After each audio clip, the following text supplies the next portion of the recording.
I want to quickly share my coronavirus story that goes back to 2017. No, it's not one of those conspiracy theories saying that COVID-19 was engineered in some government lab. This was when Cape Town had a very serious drought and we missed day 0, the day when all the dams were going to run dry, by a month or something.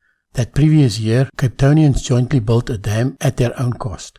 It became as common to buy a rainwater tank than ordering pizza.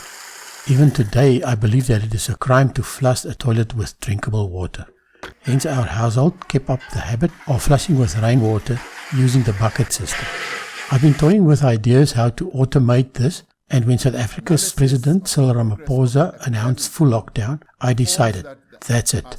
In anticipation that their hardware stores will be closed, the day before lockdown, I stormed our local branch, armed with an extensive list. But since my plan was not set in concrete yet, as to be expected, I missed some items. Thanks to my fairly extensive collection of miscellaneous junk and some improvisation, I eventually pulled through these testing times, pun intended, with a working proof of concept. But wait, let me first fill in some dots. The first problem that had to be solved was how to make a standard ball valve work under low pressure. As it turns out, the secret is buried deep inside its guts. This is where you will find a hidden smiley face emoji. Without it, it fills the casin in almost the time we must now wash our hands. Verified with a bucket on the roof test flush. Footage of the bathroom getting flooded had to be censored due to violence and language. But do try this at home. Next up to find in my well-stocked junk box was a pump with enough head. Nothing to do with brains, but one that can pump water up onto the roof. No surprise, it was the bigger one of these two.